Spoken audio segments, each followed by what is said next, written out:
Folks, welcome back to So Bad It's Good. Today, this is really exciting, actually. First off, you know at this point, I love the art of podcasting. Yes, I said art. I think you get to hear stories that you would not hear in other places. You get to kind of go through other people's journeys, and sometimes it kind of holds up a mirror to our own lives, and there's a little bit of self-reflection at its best case scenarios. At its worst case scenarios, you know, maybe you're just hearing fart jokes. Who knows? But this is not the case with this wonderful podcast that I was really thrilled to be able to listen to recently, even though it came out in 2020 and it was a huge hit. I mean, this is a top 20 podcast. Apple Podcasts. I mean, we're talking 12 million plus downloads. It's called Dying for Sex. You might have already heard about this. And it's this kind of beautiful, amazing, quirky story where our guest today, her best friend Molly, was diagnosed with stage 4 breast cancer. And she does something huge. She leaves this unhappy marriage and embarks on a series of sexual adventures to feel alive. And I think we could all use a little bit of feeling alive these days. But the other kind of amazing thing about this, and I think this is just so apropos to who Molly seemed to be, is that this is now being turned in. It's already done, you guys. This is I think, prestige television show that's going to be premiering April 4th on FX, which I assume that means it will stream on Hulu as well. It's an 8-episode series starring Michelle Williams, Jenny Slate. Our guest today is now the executive producer on this, but also Liz Merriweather. I mean, if you're into comedy or just good television, Liz Merriweather, pay attention. Her name's always there. And I believe Leslie Headland's the director, which is another just amazing person. But our guest today is where this all started. She is not only a queen of podcasting, she is also a singer, an actor, a host. We have the one and only Nikki Boyer with us today. Nikki, thank you so much for being here. Oh my gosh. Can I record that and make that my outgoing message when people call me? Because that was beautiful. Yeah, I mean, I'm happy to be a hype man if you need it. And I know this is like mainly everybody listens on audio, but we do have video elements. And I do want to point out, you have like 3 Emmys, and I see them in the background. So I want to just point out, we're dealing with an Emmy Award winner here. You're so funny. When I put these up and I do other podcasts, I'm like, this is so gross. Look at me just. Are you kidding me? I would put it on I would staple it on my head and I would just make everybody look at my Emmys. And I have to say, I have not been able to watch the season yet, this upcoming season that's about to premiere, but the cast involved. Yeah, I know. I mean, we're looking at maybe like another Emmy in your future potentially. Well, I mean, like, knock on wood. Wouldn't that be a dream come true? Let's knock on wood together, because that the fact that I am here and that I'm getting to tell my best friend's story is such a gift, and that I got to do the Wondery podcast that won an Ambi, which, by the way, Emmy is there, Ambi is there. They don't get along really well. They sometimes fight. They're bickering all the time. I'm like, you guys are have to calm down.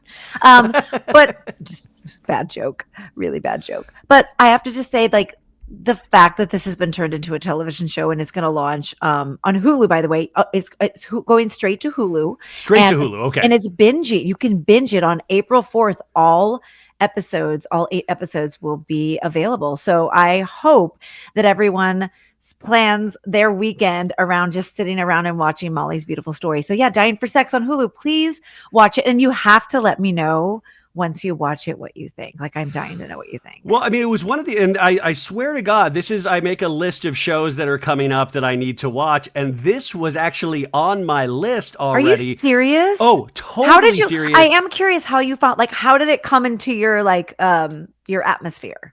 Well, so I like usually do Google searches on like TV, the TV that's coming up in the future. And I'll usually go to like streaming services, what they have in the future, Netflix, Hulu, Peacock, Paramount Plus. And that came up. But also what really drew me in was Michelle Williams. Right. Now, Michelle Williams, to me, is just one of the most fantastic actors that we have. And then on top of that, Jenny Slate is portraying you. And guys, I know we're talking about the show right now. We're going to get into the actual story in a second. But I just want to say to everybody, this is like a no-brainer to add to your list to binge. And I believe Liz Merriweather also, she did like The Dropout, which was another one of my favorite ones from Amanda Seyfried about the Elizabeth Holmes story. Yeah, I mean, first of all, New Girl, to me, one of the best shows that ever hit. It was one of my favorite pilot episodes because I know how hard it is to launch a show and to get people interested in that pilot episode. And the New Girl pilot to me is perfect television. You care about every character by the end. Very, very, very funny. And then when I saw that Liz was doing The Dropout, I was obsessed with that. And it was such a departure from her comedy. But I was like, look at the layers of storytelling. So what I was excited about with Dying for Sex is that it's a very dark comedy. It deals with female friendship and love and what you want to do with the time that you have left. And I thought, I mean, how lucky am I that I got Liz Merriweather and Kim Rosenstock to show run the show? I mean, comedy, uh, depth, female, a bunch of chicks just rocking it out. Like I couldn't be any more proud of the team that we have. And you guys, I am cognizant of the fact that I am a man, but I'm drawn to women. No, I am drawn to women's stories, and I have primarily a female listenership, and that's another thing is that I will never be able to fully understand the intricacies of female friendships, but I always am so appreciative of when I get to hear about them or get to hear a story, and that seemed like your story with Molly. Just even in the first episode.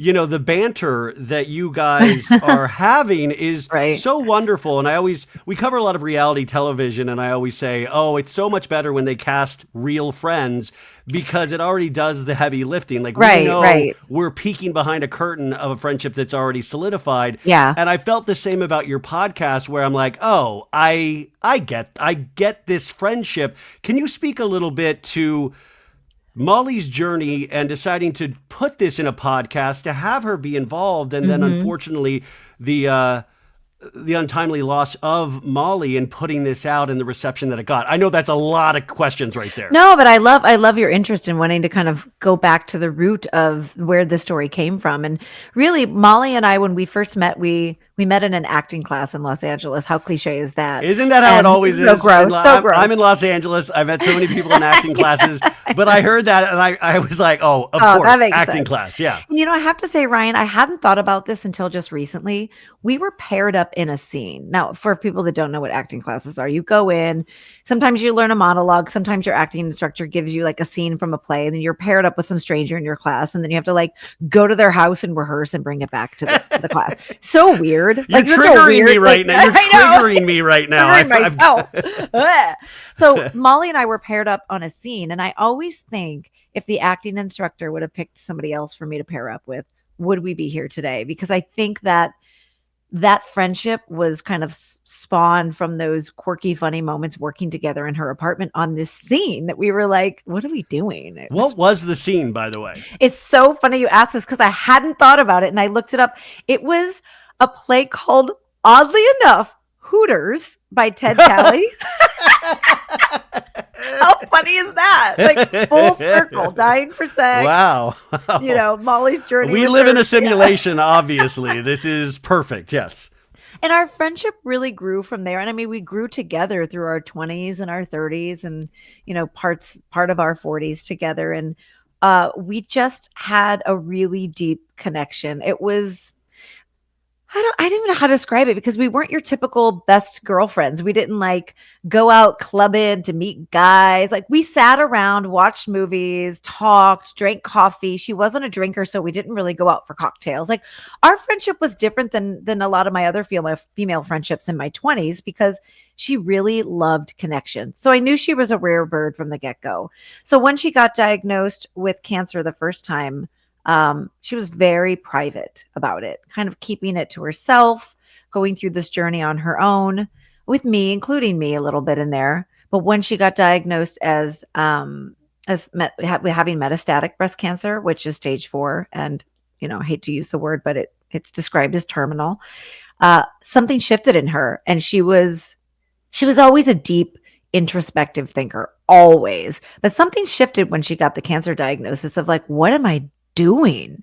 Wait, hold on. There is a ticking clock and like, what? So like, it just ignited her on a freedom journey for her, a sexual journey. Not everybody's bucket list is going to include sex, right? With cancer. Yeah. We are aware of that. But she left her marriage of 15 years and decided to just embark on this thing she wanted to do. And lucky me, I got to sit shotgun and like be be a real part of it. And we decided there was a show or there was something here. So And that's where she it all was game started. for it. She was like, Oh, let's do yeah. this. Because if you're introspective about something, sometimes Isn't you that build certain interesting? walls up, and Yeah. you're not, another reason why I responded to this and listening to it, I was really taken aback, just because the audience knows I lost my mom about a year and a half ago to cancer. Oh, I But didn't know before, that. yeah, Oh. you would not. But before No, that, I know, this was, but you, I yeah, usually do no. I usually do like a cancer research on everybody, right? Like, does Yeah. anybody know to anybody that's yeah. I should have updated my LinkedIn, Damn. but no. So The thing sorry. is before she had the cancer that she eventually passed away from, she had breast cancer, Oh, and really? we were with her on that, and she beat that cancer. But I just remember Wow. that journey, so I was immediately kind of taken in. Now, my Yeah. mom did not have a sexual awakening during her cancer journey, unless she just kept that close to the Maybe. vest. How do you But it know? was, yeah, when you're before the podcast, you're actually watching her live these actual events of deciding to leave this marriage. Mhm. Do you remember? I mean, were you like, yeah, you need to do that, or were you like, wait a sec, hey, hold on? Yes, to both of your scenarios. Yes. I was like, this is amazing. I'm so proud of you. Get your own apartment, find yourself, like do the things that make you feel alive. No judgment, right? I mean, I had a little bit of judgment with some of the kinks and the fetishes and stuff. I was like, "What?" But I Yeah, have which to we'll say get into in yeah, a we'll get second. it, But yeah. yeah. But I have to say the judge I was just really proud of her for just kind of facing it head on. Yet also, Ryan, I felt really worried and concerned because what she was about to embark upon, she hadn't gone through before, meaning the end game is there's not a way of curing this. There's just a way of prolonging your life. So I Yeah. knew there were going to be dark days and sick days. And so I did worry about that part. But I was just so excited for her to feel so invigorated and so alive. And honestly, she was the sickest she had ever been, but she looked more alive than I had ever seen her. So I was watching her and she stumbled and she fell along the way. It wasn't perfect and it always wasn't pretty and it was messy at times, but I have to say yes, I was worried, but I was really proud of her at the same time. So you say, hey, this let's do a podcast. There are 6 episodes of this, I believe, Mhm. which like I said earlier, you can find all of these on Wondery Yeah. Plus. We love Wondery, but how do you approach? Like, I mean, like, do you sit down and go, give it to me all, and making an outline of okay, weird massage therapist. Touches me inappropriately, but I like how do you structure something like this? Because we're not even getting to the part where this becomes a TV show, but just from a No, fellow I love your podcaster, questions. I'm so curious how you decided to Yeah. attack this. Well, I love you for asking that because I don't think anybody's ever asked me that. Because when we first started doing this, we were driving. She used to come in the car with she'd be like, "Can you just pick me up and I'll go run your errands with you or I'll go to your auditions?" She was a great support. She just wanted to be together. So I drag her all over this city and Los Angeles. And we were probably driving to something stupid that I was doing. And she started to engage and tell me what was going on with her sex life and how she was having like breakfast sex, lunch rendezvous, dinner stuff at midnight. And I was like, just be careful and keep me posted. And in that moment, I'm sitting at the corner in front of Trader Joe's. And I said to her, I think there's a show here. I think there's something here. And I think it's called Dying for Sex. Like the title just came to me, Ryan. And so Yeah. we ended up trying to pitch it as a show. Well, did she immediately like that title? Because Oh, it's yeah, she humorous, but loved there's it. also the morbidity to it where you're like, but it's kind of perfect. She loved it. She was like, oh, and she always wanted to work on something together. And I think this was finally like the greatest excuse of like, she gets to have sex, we get to hang out and say we're working. Like, how great. She was like, this is fun.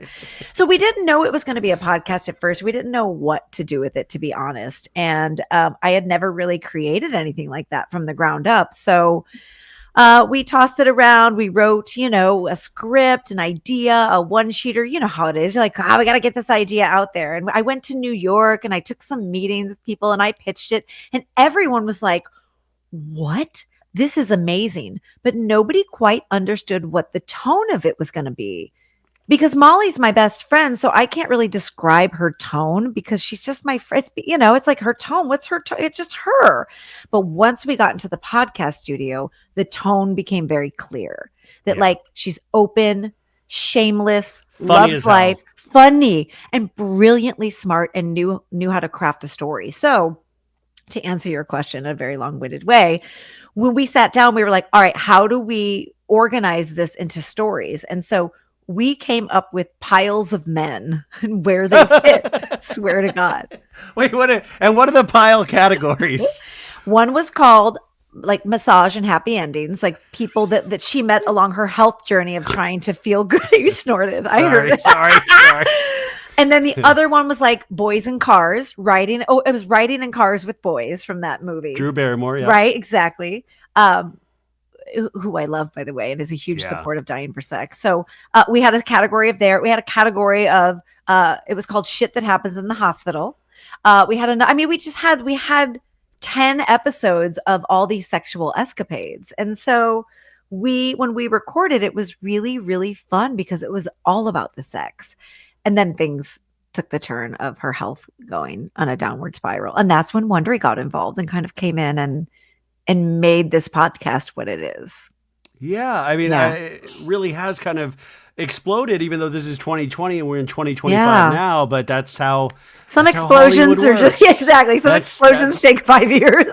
So you do this, and I know these are such personal questions, and you're probably used to a little bit of this by now, but how did this affect you of working on something, your friend or one of your best friends passes away, you Yeah. worked on this project or you are currently working on this project, you have to continue. And I just think sometimes, you're in a fugue state sometimes. Like I remember after mom passing, and maybe even still to this day, I felt very robotic and I don't remember a couple of weeks in there, I think. Yeah, that makes sense.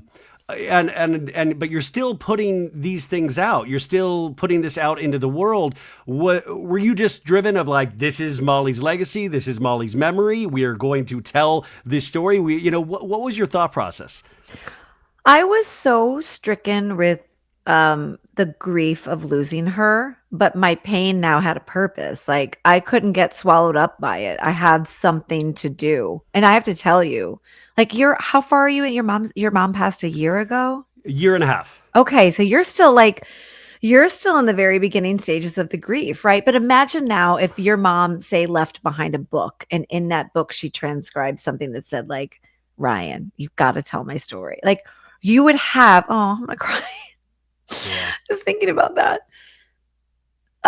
Anyway, thinking about your mom. I don't even know your mom, but I love her. Anyway. No, and by the way, I love talking about her. She Yeah. she was on like 65 episodes of this podcast, and so the listeners all they knew my know mom her. and all, but it took me a really long time. I think it was the year anniversary when I finally listened back to one of those podcasts because I didn't want to hear her voice. What was it like?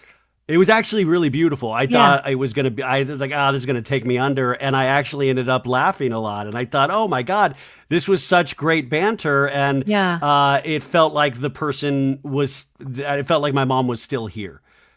So you just you just basically answered the question for me, because what I got to do with Molly, even though she was gone, was what you did with your mom, where you're listening back and you're pulling things apart and you're kind of still engaged with them. You're hearing their voice, you're channeling their thoughts, you're writing what you think they would say. Like I was so lucky to work with an amazing producer named Stephanie Jens, who was the EP at Wondery on this project. And we kept her so alive. Honestly, I probably talked to Molly more after her passing than I did when she was alive, because I was eating, breathing, drinking Molly for years. And that's exactly what she wanted. She'd always be like, I want to be the most important person in your life. Well, I'm like, well, girl, you win. are my life now. You are literally my life. And it's always funny because she would say to me, like, you're my soulmate. And I'd be like, that is so sweet. And she'd be like, am I yours? And I'd be like, well, I mean, I love you deeply. Yeah, like you're up there. You're up there. And it was funny because when I married my husband, we were laughing. And he said, the funny thing is that now that she is literally a soul and you are working so closely with her all the time, she really is your soulmate. Like she is that to you and you are that to her. So to answer the question was, I don't even remember what your question was, right? Listen, I'm just enjoying the conversation, so you can really say whatever you know what want you at said. this point. I mean, The keeping her alive. Yes. yeah. Yes. I felt a desire. I felt a purpose, and I am concerned about this. And I want to talk to you about this because I think you'll understand this. Once the show comes out, that's going to feel like probably another like death, right? I feel like I'm going to have to deal with that. Yeah, is there a fight? That's what one of the things that I had written down to ask about is that once, this is released to the public, and at this point, unless we have like a movie in the works on top of the TV show, there is a little bit of finality of I have gone as far as I can go with this story. Is there... I always talk about a pendulum swinging, like the highest highs will swing the other way and you'll sometimes feel the lowest lows. And that's like the beauty and the sadness of the human experience. Are you bracing yourself at all for April 4th? 100%. Yes, I'm bracing myself because I feel like once we go to the premiere and we celebrate and we do the viewing parties and all the episodes are out there, I feel like there's going to be a quiet that's going to wash over me. And a little bit of a release of kind of really letting her go, but knowing like, I really feel proud about what we did together. So I'm dreading it. I'm also kind of waiting for the space that will leave within me to see what else I can do with that good space that she left behind. And also I started this beautiful production company called Dying for Media, where I'm out there looking for other stories and other people. So like, I'm ready to start the next journey. Tell my mom's story. Come on. Let's get Becky, Becky Bailey. Let's do this. Come on. We were ready. Let's pound the pavement for Becky. Go. No, I was, I think also it's so interesting that you were both actors and met in acting class, and I come from that background as well. And I always try to explain to the audience what a different type of person, an actor, and especially in Los Angeles coming up, it's just filled with, once again, the highest highs and the lowest lows. And I always say, an actor in Los Angeles have been exposed to more positive affirmations by the age of 30 than most people experience their entire life, because that's the only thing that keeps you going. You're like, it's it's not the mountain, it's the destination, and keep going. And I was looking at, I think you posted this on Instagram or something, of a preview for this was attached to the Oscars on Sunday night. So I'm sitting there watching the Oscars, sort of, right? Like you're kind of sort of watching, you're on your phone, you're having wine. And then I started getting text messages and I'm like, what? Everyone's like, did you see the promo for Dying for Sex on the Oscars? Well, I was like 45 minutes either ahead or behind. Like, do I have to go back? Yeah. I know, and I did, and I rewound it. I think that was one of those moments, right, where I was like, oh my gosh, this is really happening. Like, of course it's happening, but like there's a promo on the Oscars of all the top FX shows that are coming back this summer. And I'm like, and we're featured. Something that came out of mine and Molly's brain is on the screen with Michelle and Jenny in the post. And I'm like, and it kind of reminded me that like, it's so cheesy, but sometimes your crazy ideas can turn into reality. So like, do not give up on that thing that keeps you up at night and that tugs at you. Like, don't let go of it. And even if it doesn't become a TV show, who the hell cares? Like, just don't let go of the stories that you want to tell. Keep trying to tell them and they will find a place to land. And tell them in your own voice, because like you said, hearing Molly's voice, I went back and re-listened to the first episode today, and hearing her voice and the joy and all of that stuff, it really, puts you in. And like, we're all such, and I mean this not in a cheesy way, we really are like these individual snowflakes. And, you don't have to follow the path of everybody else. There is no expiration date. There's no timeline on discovering yourself, or, like I'm still discovering who I am. And I don't think that has to be anything sad. So I feel like this is such a joyous podcast at times, and just to take the audience through, maybe I don't want to not spoil things, but there's so many stories involved, right? But like, could you just relay the massage therapist experience? Now, I worked, one of my really horrible first jobs in Hollywood was working at Burke Williams as a spa boy. I was a spa attendant, and I would pass out water and cold towels in the men's spa. But my unofficial job was to make sure guys didn't hook up with other guys in the men's spa, like, because it was underneath crunch. And I had just gotten out of college. I was there. It was like, I was like, what am I even doing here? This is crazy. Oh my God. And I will say, like, I've never been close to a happy ending in a massage. I've never wanted a happy ending in a massage. Not even nothing in that language was there for that for me. But like, can you explain from Molly's perspective the massage therapist story? Well, one of Molly's dear friends gave her a gift certificate for an at-home massage therapist to come visit her. Which, by the way, I was like, well, who gave that to you? Yeah, like, who's your other friend? Who giving you like $150? I was like jealous immediately. Like, who's she? I've never heard of her. Anyway, the guy comes to her house, and Molly is sick, but doesn't always look sick, right? Her body is struggling and she's fighting. She's had a double mastectomy. She has scars. She's got spots on her body that have scars from surgeries. But she has never been more in her body and feeling sexual than she does right now. So she just sort of got on the table and went into it. And if you listen to the podcast, she goes into great detail. Yeah, she does. And I know a lot of people were like, well, why didn't she stop? So I don't want to. Anyway, he starts to sort of do massaging. And then before you know it, the hands are going certain places, and I it was very consensual. I think she felt comfortable. I think, and it was a little bit of an awakening. It was a little bit. She was like, I cannot believe how good it feels to have someone just kind of touch you and be so focused on your body that's their number one goal.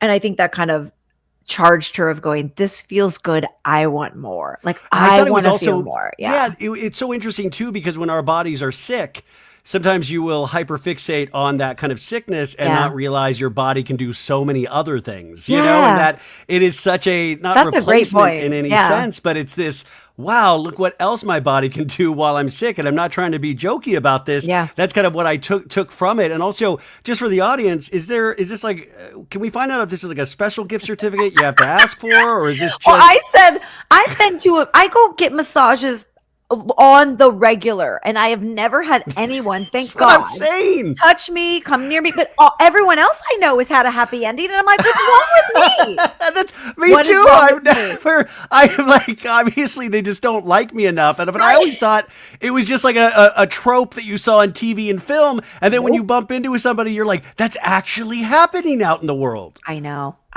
And I have to say, she really liked it. She really enjoyed it. I don't think she tipped the guy, which I thought was actually kind of funny. And wait. No, she didn't tip him. See, that's where I take umbrage. These people work hard. You're not tipping? She didn't tip. I don't know if that was her power play of like, you came in, you did some things, we really didn't talk about it. We went for it. You took care of things. And thank you very much for your service. Here's the gift certificate. Here's the piece of paper my friend gave to me.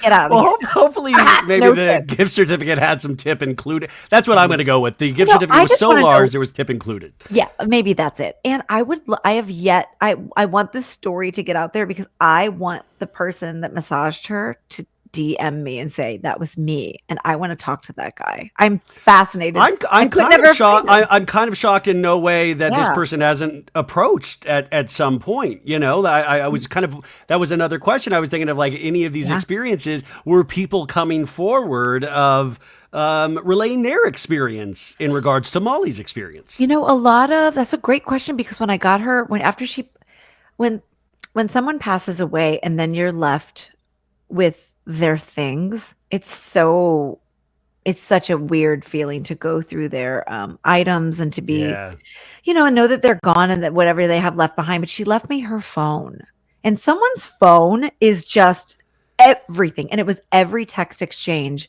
she had and every back and forth she had gone through. So I got to just really like sift through.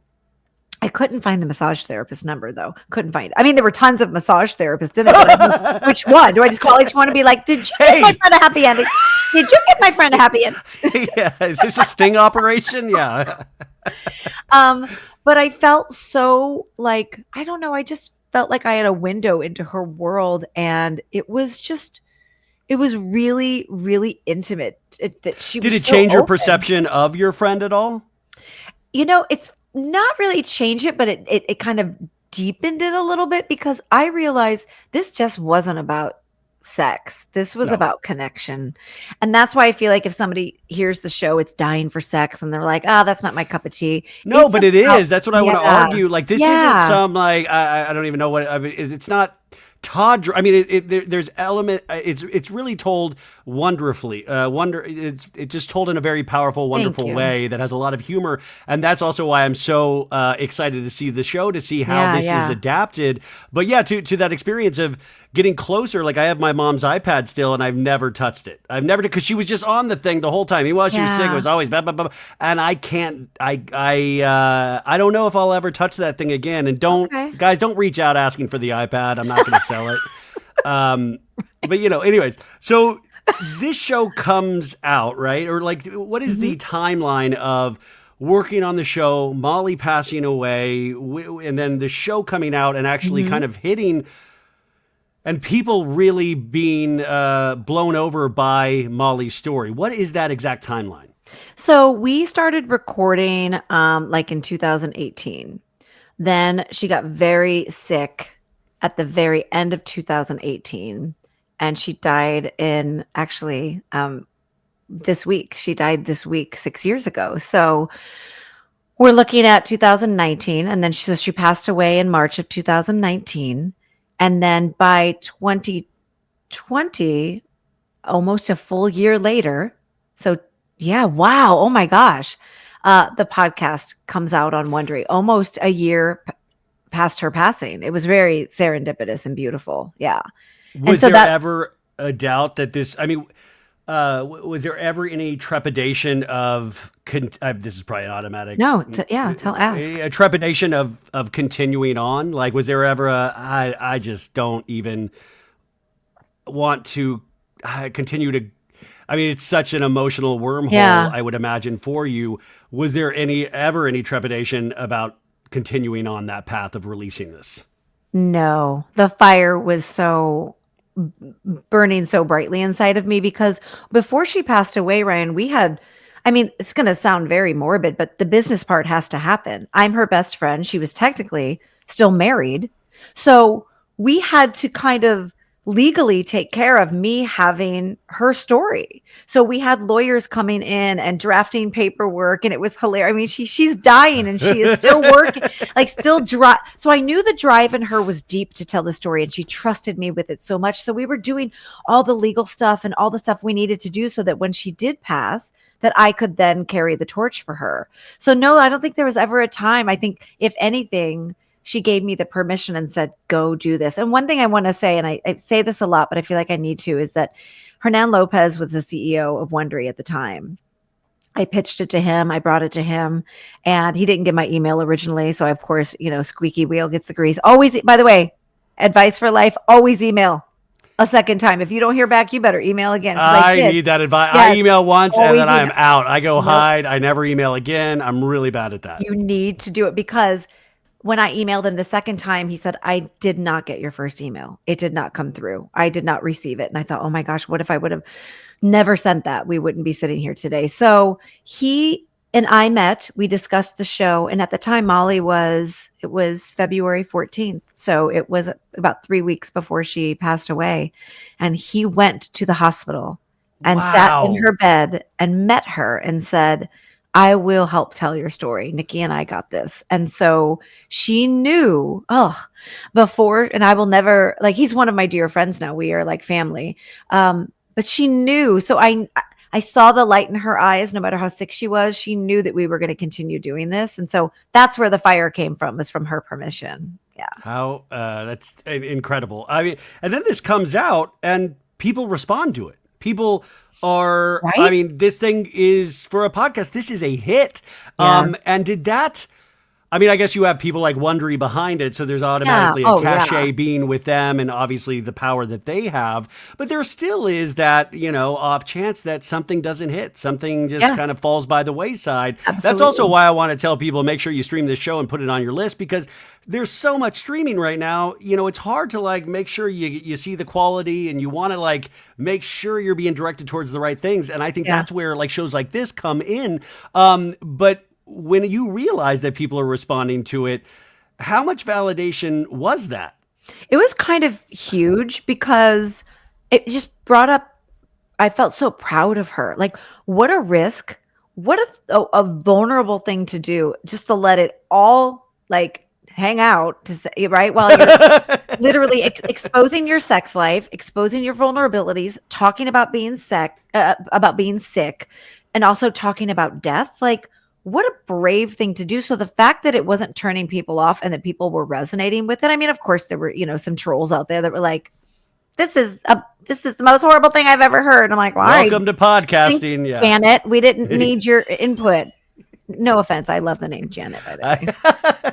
Every Janet out there, I love you, except for the mean ones that commented on. Oh, great. I'm going to get canceled by Janet's now. Janet, Thanks. Yeah. Oh God, I love it. I was just kind of blown away by the response, and felt really good about it.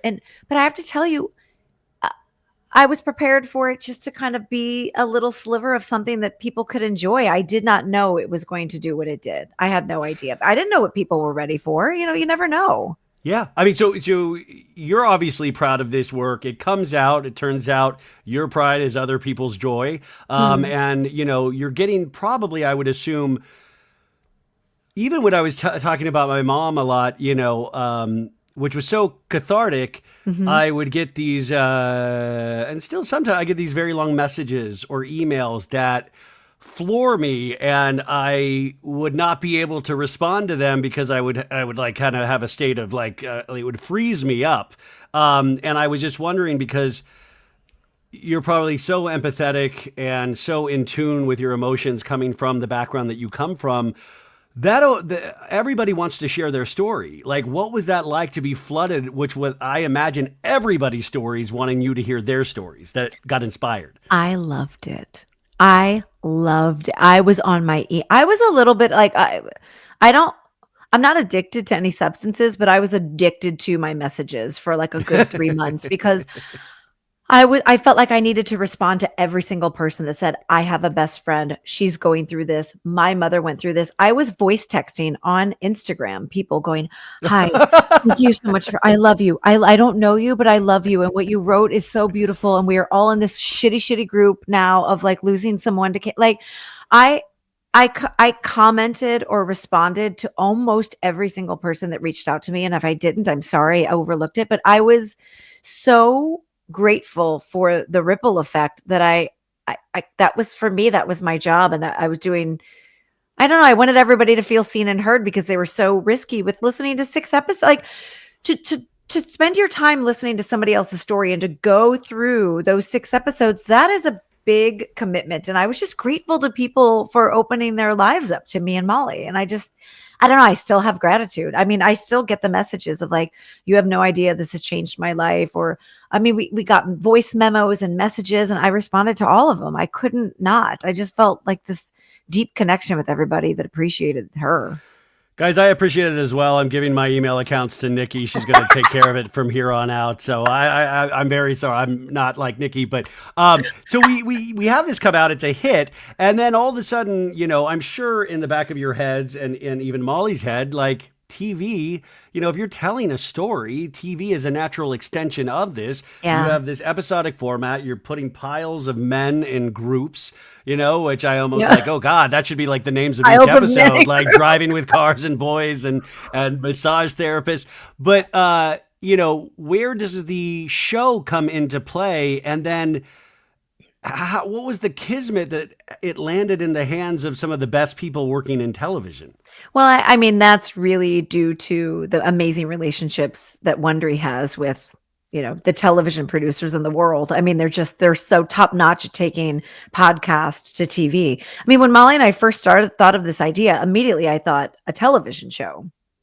But 2 girls just walk in and be like, we got an idea for a TV show. You want to hear it? Like, well, I mean, that's what we were technically doing. So when I teamed up with Wondery, I think I knew there was a possibility to like get it to more people, but I had no idea within the first week of the show launching, we were taking meetings with showrunners and meeting people that wanted to help tell Molly's story. I was floored by that. So when we met Liz, and it was literally like the month before COVID hit, when we met Liz Merriweather, we all just were like, this is so right.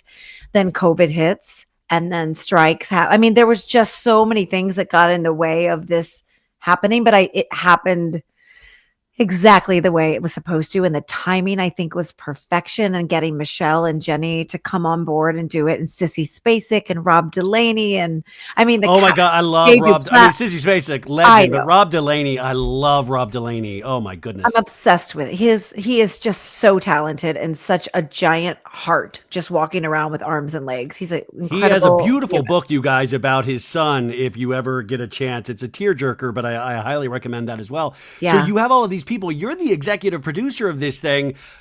What is your process of like, watching somebody play you? Jenny Slate plays you. Like, Yeah. is Jenny Slate like shadowing you 24/7? Is she De Niroing it? Where she's like No, in method acting? I need that's to so live with funny. you. No, I think Jenny, first of all, Jenny's like the funniest, the more like so charismatic and so like talk about just being like a tender, kind, loving individual, way better than me. So I was like, we're already in good shape if she's playing me because she's really funny also. Um, we met on set. So we shot in Brooklyn. I got to be there a lot of the time. And there was just a lot of unfolding that happened when we were having coffees and sitting in the trailer. And but she and Michelle both did their own work individually as actresses, and just I think they just did a ton of work on their own and a ton of digging on their own and soul searching. And so to be on set, it was amazing. I mean, I was one of many executive producers, but I think what I loved so much about this team is that they allowed me to be a part of it. I got to sit in on the writers' room occasionally. Liz Merriweather and Kim Rosenstock really didn't shy away from including me. I think at first they were like, "Oh God, could she handle it?" And then once we had some deep conversations, I was like, "I just want to be of service. Let me be let me be in the room." And they trusted me, and I trusted them wholeheartedly. And I think what they came up with is such a beautiful version of the story. It holds Molly and my relationship really centered and true. They take some liberties that I love. They do some different things Oh, and change things up in a this bit. version, she actually tips the massage therapist, folks. You snorted now. There you go. Oh my God, that's so good. But I just want to keep in mind, I want you to keep in mind, if you listen to the podcast and you love it, that's Molly's story. This version of it is this beautiful, cinematic, epic story that's like a visual painting of Molly's story. And it really holds some things precious and true. They took so many details that I gave to them about our relationship and like kind of peppered them into each episode. And I wish it was just such a gift, but I didn't feel controlling about it. I didn't feel like worried. I felt very free knowing that like I just felt like the universe was doing what it was supposed to do. And I know that sounds so ridiculous, but for my type A personality, it was a big moment of just like let go and just let the art happen. And I mean, look who I was doing it with. Hello. Yeah, I just the best of the I best. mean, So it's 8 episodes, correct? mhm. So did you Yeah. when you're watching this, I'm sure you've seen now the completed, story, the completed Yeah. shows. What would Molly say? Would Molly Oh, see herself in this? Would she go, "Oh my God, she nailed me. She got yeah. me." Like, You know what's funny is that Michelle, there was something spiritual going on with her with the because greats, that's how it is. Yeah. it's there. She was capturing things about Molly that I never even told her, that I never showed her, that we never discussed. I mean, maybe she may have gathered it from other people, but the way she was carrying her body and kind of holding her shoulders and the way her hands were moving, like I was like, did how does she know all of this? But I think she was so willing to just give herself over that I mean, it felt so right watching Michelle play Molly. It was just so right. I know we're going over in time a little bit I could here, talk to and you but forever. that's what I'm saying. Like, and by the way, I kind of like that there is so much left unsaid because I really think if you don't know this story, it kind of gets you over to watch Yeah, to listen to the podcast and then to watch this story please because I think you're do. going to really be. I mean, I'm really excited to see this show now after Thank listening you. to the podcast.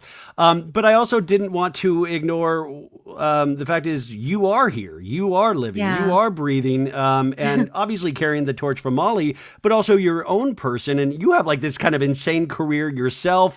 You've worked with like some amazing people. Started off hosting a TLC reality television show, which to Oh me that's in my yeah. vision board. But you've done so many things with your career. What is happening now? What's next? What are your goals? And after you spend so much time focusing on something so personal, where do we go next? I love that. And I think I need to talk to my therapist. So thanks for having me on the show. Bye. Just make sure you tip her. That's all I'm Exactly. I'm excited about this new production company that I have because I'm finding other people with beautiful, unreal stories of people that are out there. I do feel like, Ryan, there's this desire that I have to make death not so taboo. And to make talking about death, because it's the one thing that's going to happen to all of us. I know. I always tell people, I'm like, spoiler alert, none of us make it. Yeah. Hey, guess what? None of us make it. I hate to break. I mean, yeah, exactly. Like, there's but not like, oh, you were one of the lucky ones that got to live forever.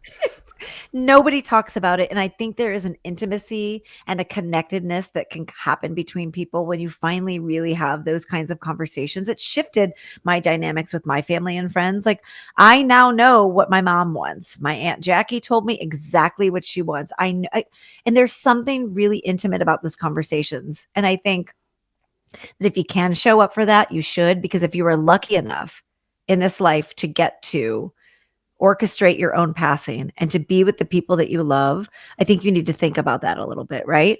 And Molly got the opportunity to do that and did it so mindfully and so beautifully. And I think more than anything, death just highlights how you want to live your life, what you want to do with the time that you have left, and how that ticking clock is going for all of us. And none of us know how long we have left. So why not just do it? Go on the trip, get the massage. By the way, if I can just impart one thing to my audience, get the massage. Yeah, just go for it. Like, just really, like, you got me into a lot of trouble, Ryan. I went for it and it didn't go well. No, I mean, it feels like it feels like you have learned a secret that a lot of us don't get to learn in life, and even people that actually have dealt with death. But it seems like it has given you new perspective, and maybe potentially than when you even started your friendship with Molly all those years ago in acting class.